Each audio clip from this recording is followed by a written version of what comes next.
Yani kwa kweli kuhusu mkutano, hata tukifanya interview mpaka kesho mida kama hii, bado nitakwambia tunaelekeza nguvu zetu kwenye mechi. Matarajio ya mkutano wa leo, matarajio yake ni yapi? Tofauti na mikutano yote iliyowahi kupita, kwa sababu Simba ni mkutano wa kawaida wa mwaka. Yes, ambao umefuata taratibu zote na ajenda zote ainishwa, zimejadiliwa na mkutano umemalizika salama, namshukuru Mwenyezi Mungu, na sasa maisha mengine ya Simba yanaendelea. Wapo ambao wanaonyesha kwamba hawajaridhika, wakiamini kwamba hawajapewa nafasi ya kupitisha yale ambayo yamefikishwa leo. Na nini cha kuambia? Mimi cha kuambia kwa sasa, tuwekeze nguvu, timu yetu ipate ushindi leo dhidi ya Stade Malien. Mechi ngumu kwa kweli. Ya mechi ngumu sana.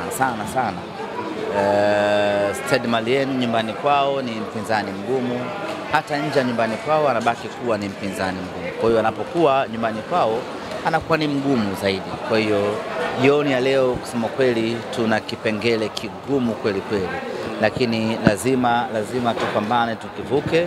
Tunashukuru matokeo ya jana ya Esperance na Petro, sare ya bao 1-1 imekuwa na faida sana kwetu. Inatuongezea chachu na sisi ya kupambana zaidi ya kwenda kupata kitu katika mchezo wa leo. Kwa hiyo ndio maana naona akili zetu, fikra zetu tumezielekeza katika mchezo huu, kwa sababu tunaamini tukipata ushindi katika mchezo huu tunatoka nafasi ya 4 na kusogea mpaka nafasi ya pili. Kwa hiyo unaweza kuona jioni ya leo tunakwenda kutafuta kitu bora kweli ambacho ni kuipeleka Simba katika nafasi ya 4 ya kundi letu, nafasi ya pili ya kundi letu. Kwa hiyo ni hatua muhimu, na ndio maana tumewekeza nguvu zote kuhakikisha kwamba tunapata ushindi katika mchezo huu. Nilikuwa nasoma comment kwenye YouTube channel ya Simba, wengi wamekuona pale nyuma wanasema msemaji ya timu hayuko pia kule, kama vile watu wameingiwa na ubaridi. Wafia timu tuko wengi ama wako wengi ndani ya Simba Sports Club. Kwa hiyo hili hapa Dar es Salaam lilikuwa ni jukumu muhimu kwa Simba, na kule Bamako Mali ni jukumu muhimu la Simba. Kwa hiyo ni mwendo wa kujigawa tu ili kutimiza majukumu yote muhimu ya Simba Sports Club. Baada ya maazimio ya mkutano huu wa leo, unaamini Simba mpya imara inakwenda kuzaliwa? Bila shaka mambo sasa yanakwenda kuwa bambam, kwa sababu ukiangalia hotuba aliyoitoa naibu waziri, ukiangalia hotuba ya mwenyekiti wa klabu ambayo ndani yake imecement mambo ya msingi kabisa, ikiwemo ya kwamba hatuna nia ya kumdhuru mtu. Kwa hiyo imezima maneno yote ambayo watu walikuwa wakiazua na kujipanikisha huko nje. Kwa hiyo Simba imara, Simba bora sana, ukizingatia na mabadiliko ambayo yanakwenda kufanywa ya katiba, tunakwenda kuwa na Simba ya kisasa kweli.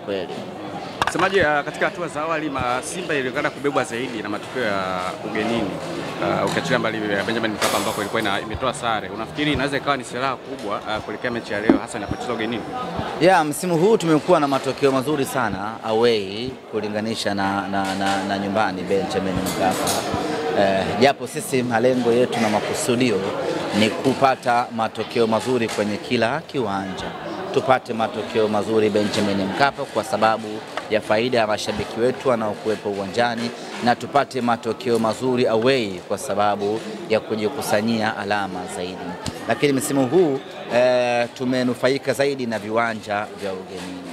Mechi hii ya leo inatuongezea hiyo confidence ya kwamba tuna uwezo wa kupata ushindi ugenini. Kwa hiyo tunakwenda katika mchezo huu tukiwa na hiyo confidence, tukiwa na hiyo historia ambayo kuna wakati historia huwa ina umuhimu wake katika maisha.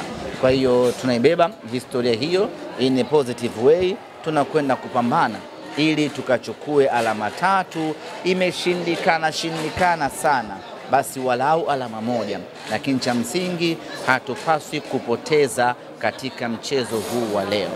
Msemaji, katika kundi ambalo lilikuwa linaonekana angalau linaweza kuwapa zaidi wa Tanzania furani, grupu la Simba, lakini kwa jinsi ambavyo mlianza na mwenendo ulivyo, unaonaje kundi kwa ujumla? Watu wote wasiojua mpira ndio ambao waliona kundi letu jepesi, lakini sisi ambao tunaujua mpira na tuna uzoefu na mpira wa Afrika na timu za Kiafrika tulikuwa tunafahamu ugumu wa kundi letu hili.